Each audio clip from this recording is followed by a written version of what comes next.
Our feature tonight, Edward Fisher, is a friend for a long time of ours. He's a wonderful poet, wonderful intellect, wonderful human being. Obviously falls, not obviously, to me, no, he certainly falls on the moral side of moral rectitude. And it's a pleasure to listen to him when he gets frustrated and amped up, and because he's so well footnoted. It's like going in with a barrister with all these prefaces. Your Honor, yeah. Let me just read something about the author. Edward Fisher taught high school English as a Peace Corps volunteer in the remote Karamega region of Uganda, East Africa, where he shepherded students through Shakespeare in their first school newspaper. In his spare time, he assisted anthropologists with data gathering and accompanied a research team from Cambridge conducting wildlife studies. He also traveled extensively hitchhiking through the Ituri rainforest, steamboating down the Congo River to its mouth, touring Ptolemy's fabled Mountains of the Moon, camping out near the border of South Sudan, stranded, penniless in Nairobi, bartering in the marketplace of Swahili, stumbling onto jungle enclave of undercover Cold World spies, and waking up to gunfire on the morning Idi Amin staged his bloody military coup. As a youth growing up in a military family stationed far and wide, he developed an early enduring interest in the poetry and cultural mythology of the people of the world. This, ladies and gentlemen, is a real deal. My pleasure. You can turn all these different colors around. It looks great on this light, Ed. Ed Fisher, get your ass up here, bud.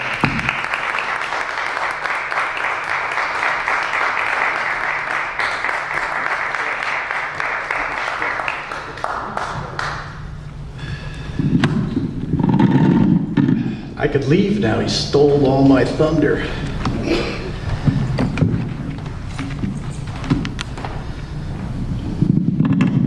So, first let me thank Hayden and Robert for inviting me here to read tonight. Hayden taps the baton and Robert brings the laurel wreaths.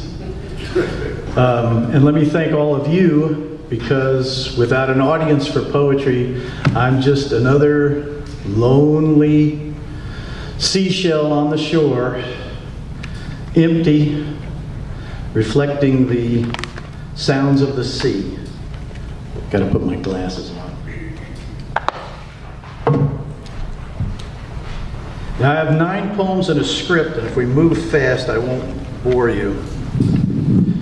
Important to the purpose as poets is our bearing witness, chronicling the times that we live in. My first poem was written during, as Hayden mentioned, the years I served in the Peace Corps volunteer, near what's known as the cradle of mankind. There's a little sign as you enter the town where I taught that reads, "Welcome to the heart of Africa."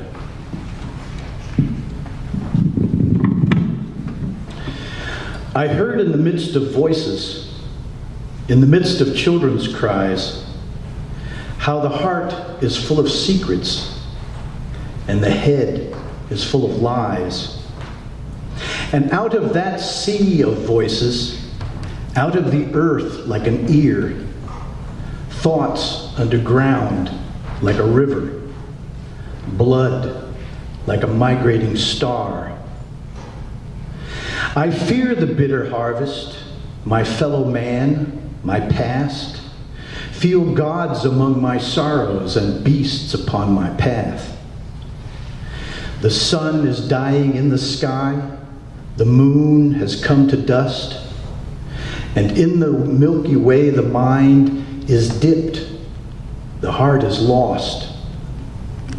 A holocaust of children whose hunger goes unheard, martyred in the millions, murdered, massacred. Like raindrops in the desert, our tears do them no good. The shadow of the planet longs through their latitude. I know that in a flower lies some violence and some bliss, that love's half-blind, half-naked eye hides teeth behind each kiss. And passions all go up in smoke, grief grafted leaf to vine. Oh, I have touched the snake that spoke and bruised the grape to wine.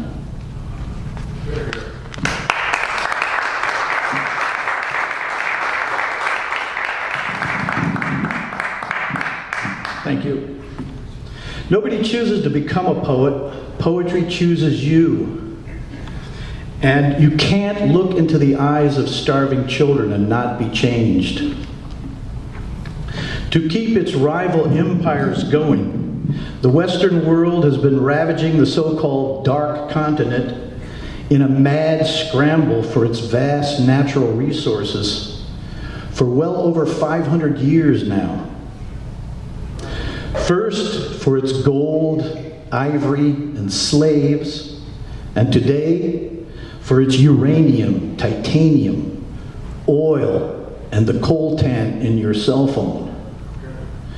The brutality and genocide that went on is still going on, goes mostly unreported. While I was there, as far ago as the 60s, late 60s and early 70s, Idi Amin had a bloody coup. The war in southern Sudan had been going on for years, and in Somalia also. And as Hayden mentioned in that little biography, hitchhiking through the Congo, I ran across an enclave of American spies keeping an eye on the Chinese even then.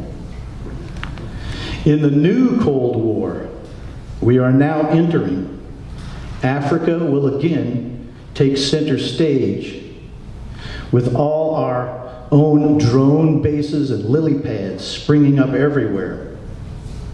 And this will not end well for the children of Africa or for us, as already we begin to see the tightening of the belt through austerity as the empire expands, unable to maintain its own roads and bridges, and leaving behind a trail of misery and devastation.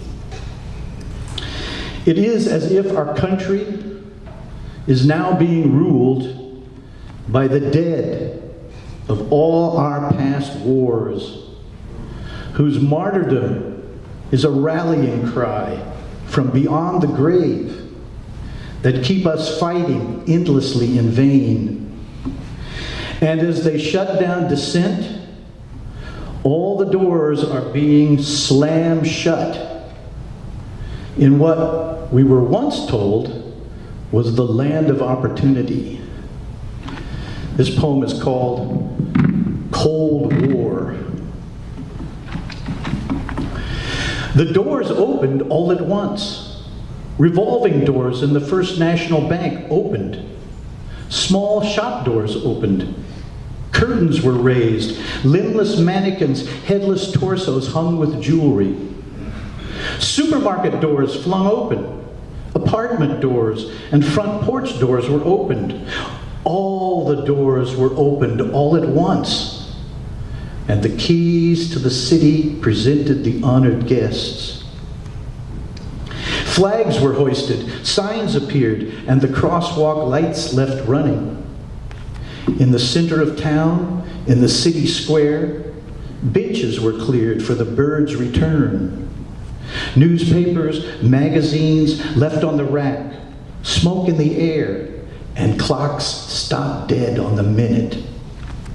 Litter left in the street for the proper effect. The doors opened all at once, and the dead walked in, carrying flowers, paper mache, grinning mechanically, chiming. The doors opened, and the dead walked in, wide-eyed and perpendicular, pivoting at street corners, smiling. The doors opened, but the streets were bare.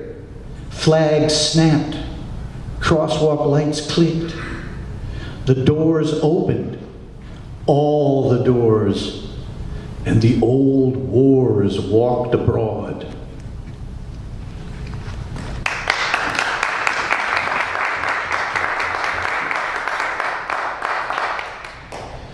Now you see standing before you tonight a byproduct of the military-industrial complex.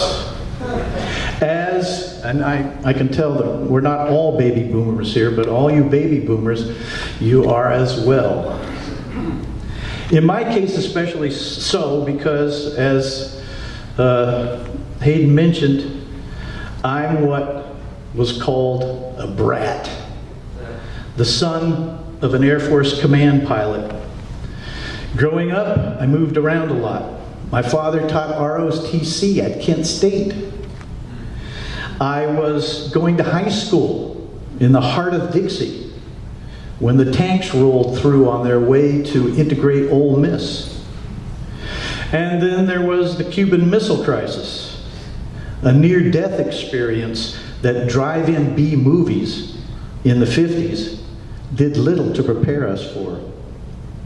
A hair's breadth escape from nuclear annihilation that produced this nightmare anthem to the atomic age. It's called Uranium Cranium. This morning, the conflagration, mechanical dragons and pot-bellied stoves, newspaper print and graffiti, kitchen matches struck on the rumps of priests, metaphysical rhetoric over cigarettes and coffee, smog quagmire, witch's brew and sewage of the city, 10-gallon gallop through the gray Grand Canyon loneliness of Grand Avenue in the Siren Street dawn, jungle of nerve-ins and neon, technological totem poles of talk, bonfire verbiage, tangled herbage of lung in the east where the oblong moon tumbled like an egg into anarchy, dark star cluster astronomy of entrails, beast rising like sun, an enormous belch and croak of Gog, and the atom at the bottom of phenomena split. My radioactive half-life mind, uranium cranium, particles of thought disintegrate to senility, cortical labyrinth, concrete reality, dread in utopia, isotope, hope.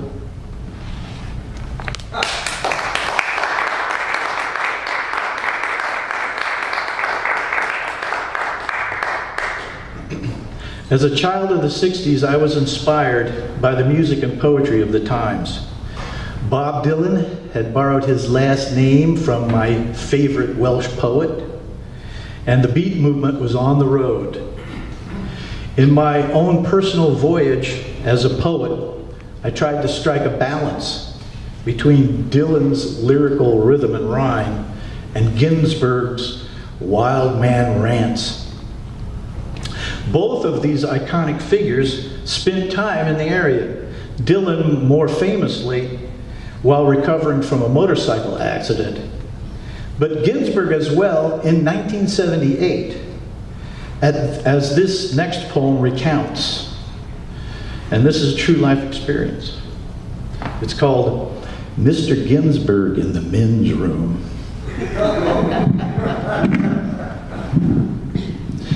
At a poetry event in upstate New York sponsored by a small town arts council, admirers gathered in the basement of a local church to hear Allen Ginsberg work a little squeeze box and read.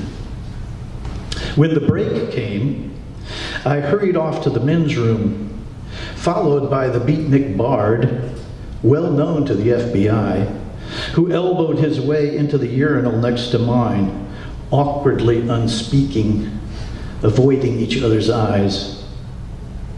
Like racehorses at the starting gate in adjoining stalls, I recalled my favorite anecdote about Allen. How he came to the podium in a state of undress at a gathering of well-heeled dowagers in Midtown Manhattan, executing a series of symbolic yoga positions mistaken at the time for jumping jacks. I remember, too, my sophomore year and the summer of love, when my old girlfriend and I caught sight of him smoking a joint. And then, in '68, at the height of the Vietnam War, his picture appeared in the paper posing nude, hirsute and bearded, his left hand strategically placed like a fig leaf in some mystic Hindu gesture, prompting one patriotic American to fire off a letter to the editor swearing he had never, and what's more, would never read even so much as one line of this infamous laureate of smut. Having finished my business, I quickly washed up, eyeing him anxiously in the mirror, his long, shaggy mane balding on top, gilded in the light like the proverbial literary lion, while the imagined voice of my father drowned out all the clever things I might have said, warning me about how this long-haired, hippie, commie homo, this Dionistic wild man of words, had lured impressionable, disaffected youth like myself down to his squalid lair in the Lower East Side, like some kind of pinko Pied Piper, blowing their naive minds on his radical, irreverent flute. In the years since his death, I have rehearsed in my head what my self-imposed shyness would not let me say. How I was the young Narcissus, fooled by the looking glass, and he was the last king of May.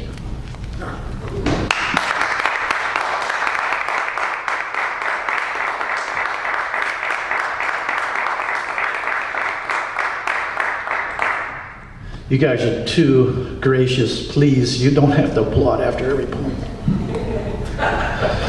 It makes me, more nervous than I already am. So it is May, and spring again at last. But while we're cracking out those nature poems and tiptoeing through the tulips, there's another spring unfolding. It's the silent spring that Rachel Carson warned us about.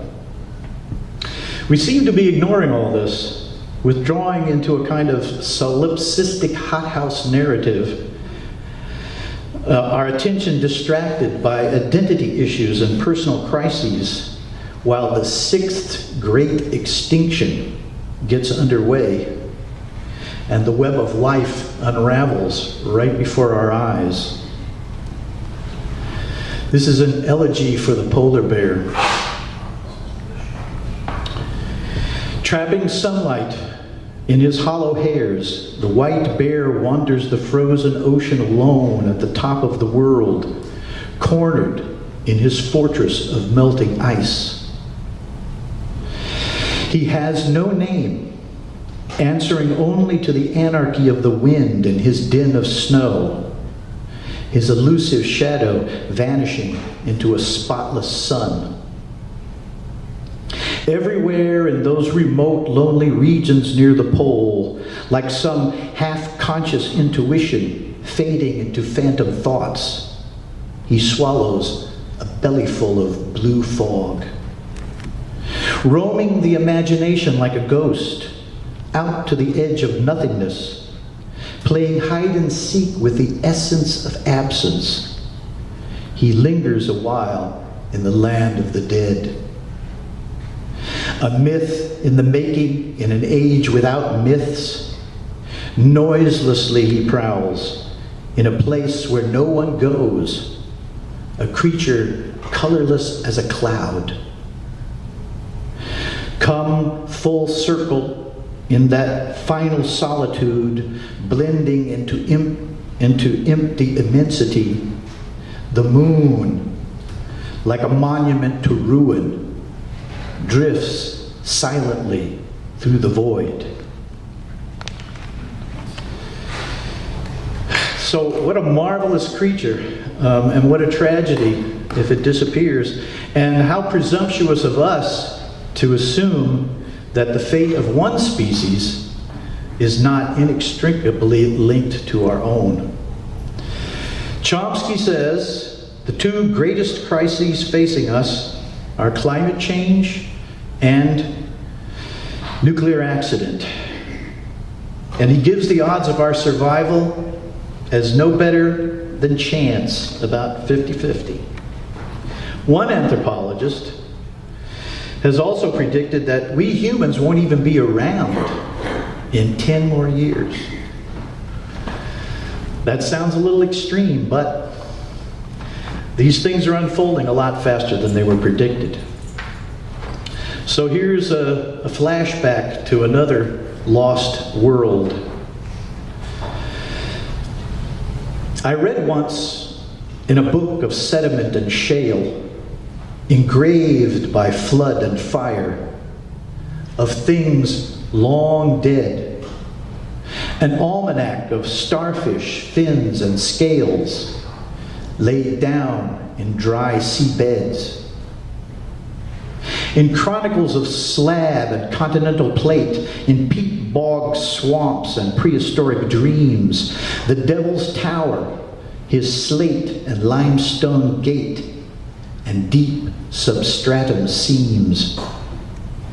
An age of snails and shells, of mollusks, pod and sponge, coiled ammonites entombed in labyrinths, skull roof, foot lamp in mingled origins, and aeons inch by inch.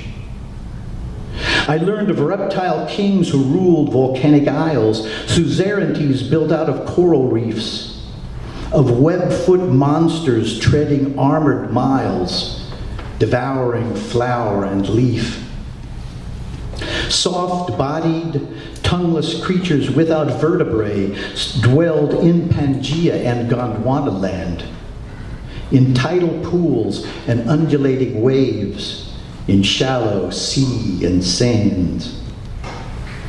On tablets of catastrophe, a legend learned of dragonflies with wingspans 3 feet wide, gigantic spiders, lush, enormous ferns, and insects amber-eyed. Blind oracle of ash and cloud retold the tale in vestiges of iron asteroids, how shooting star and comet's curving tail eclipsed and earth destroyed. An ancient nightmare scroll unrolling from a crack, a faded page of revelation torn, a forlorn moon, a fossil zodiac, a lost world washed ashore.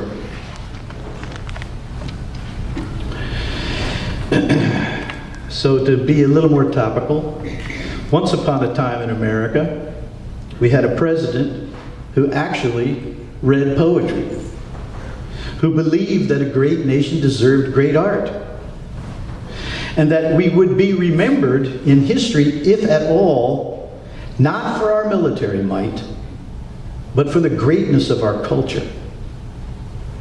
His speeches were memorable, His oratory inspired the world. He was famous for his smile, his wit, and his charm. And then this happened. It's called Zapruder Still Life. Concatenations of a body bereft of motives move through time on a slab, its past determined forever by this moment. Slow motion of the limousine in black entering the mirror world of the plaza. Plate glass and chrome trim glinting. Back seat littered with roses. Crowds cheer at the corner as it turns, gesture and image vividly etched, bearing the dead weight of history, laden with nightmare. The play of shadows near a picket fence, a puff of smoke, an open grate, a little girl skipping in a bright red dress, stops, startled by the backfire. The intractable apogee of day collapsing in upon itself, sighing like a siren in the jet stream, out of earshot. Dark regions on the surface of the sun revealed in a single blade of grass, a ticking conspiracy, looking back from a dewdrop. 3 hobos in a boxcar, a man with an umbrella, overcome by seizures at high noon, seem more than the whimsical heart can bear. Rat-a-tat-tat of a typewriter's clattering keys, cutting it up, experience spliced in split seconds, each frame blasted to bits, enlarged, examined, scanned, computer enhanced for analysis, tagged and marked for exhibit. Zapruder intruding in still life. The face-lifting of a nation televised live, sacrificed under the blinding eye of an unblinking God by special bulletin. All the great adventures of a once courageous youth sprung from that perfect forehead, full-blown. Fairness and breeding cropped out of season, bloodied in the gore. Witness to ritualized horror, washing our hands in the evidence. In the subterranean chambers of the senselessly beating heart, secretly altered, inert, forever ineffable, transfixed, that head, that tragic head, too beautiful for November, lost in the voluptuous halo of a tortured crosshair sight.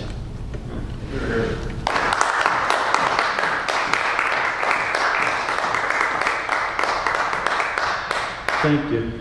So now, as we're all painfully aware, the current occupant of the White House is a grumpy old man who scowls and pouts and apparently has no sense of humor.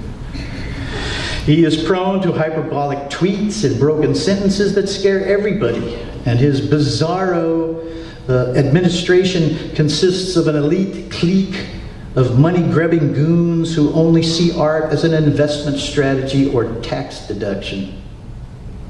So we teeter-totter at the brink, hypnotized by an absurd clown car totalitarian tabloid extravaganza.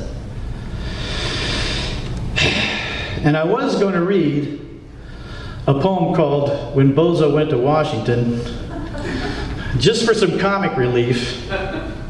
But I decided this guy has gotten enough undeserved attention already. So instead, I'm going to read another poem that I wrote in the African bush at night, listening to the shortwave radio. We don't really hear the sound of our own voice like others hear it because it reverberates through the bones of our head. And in a way, we don't really hear how America sounds to the rest of the world until we get outside the country. So this poem begins with the words actually spoken by the announcer on the voice of America.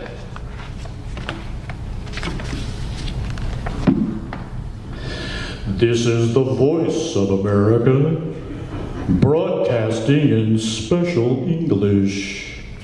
English spoken more slowly and using a simpler choice of words for the benefit of listeners who may have difficulty receiving our signal. From Washington, here is the latest news. Sounds a little like Ted Knight. 5 centuries after Columbus first landed on the shores of the New World, untold millions of native inhabitants north of the Rio Grande are still unaccounted for. In search of the fountain of youth, cities of gold were looted, lush mountain kingdoms were plundered, fairy tale species and rainforest races now number among the disappeared. Wars of extermination are old arts. Smallpox-infested blankets and gifts of firewater left a trail of tears to the reservation for Nazi engineers years later.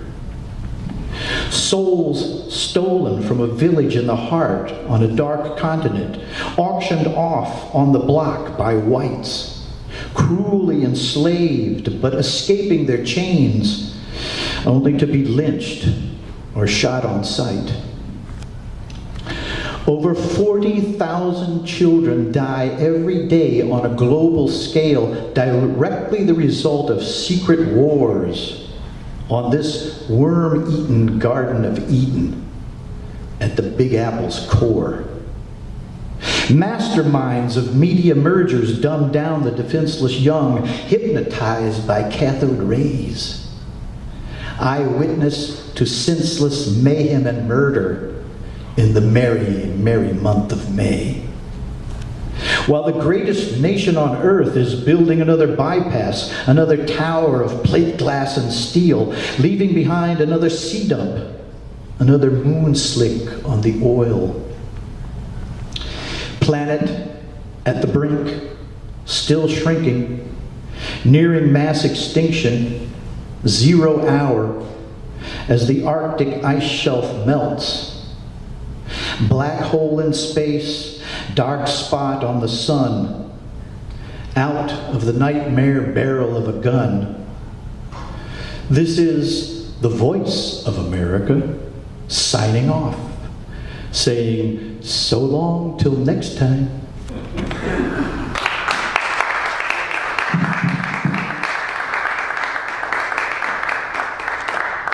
So I'm going to skip ahead. Just mention in passing, I had a poem, but I don't think I'm taking up too much time. Since the assassinations and turmoil of the 60s, I have watched my country descend into the abyss. As we all know, out of a clear blue sky one quiet morning in September, awestruck by the spectacle, New York, the archetypal city, the political, economic, and cultural core of the modern world, became the epicenter for endless wars and the rise of the surveillance state, built on paranoia and propaganda babble. We have entered the labyrinth, and at its heart is the bull-headed minotaur of Wall Street. So maybe I can squeeze this in real fast.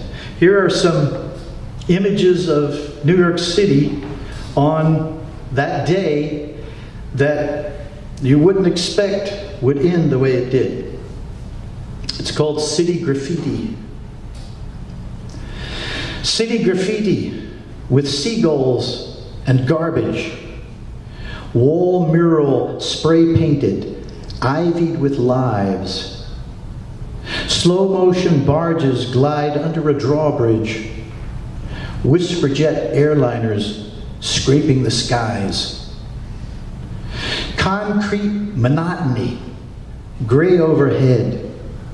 Trawlers steam home with their fresh morning catch.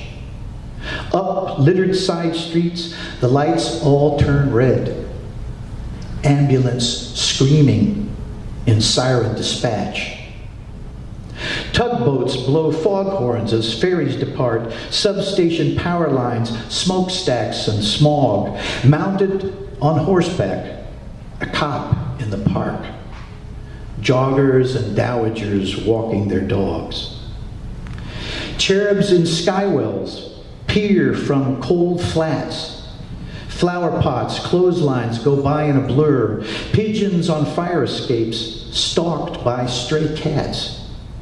Gridlock at crosswalks as cab engines purr.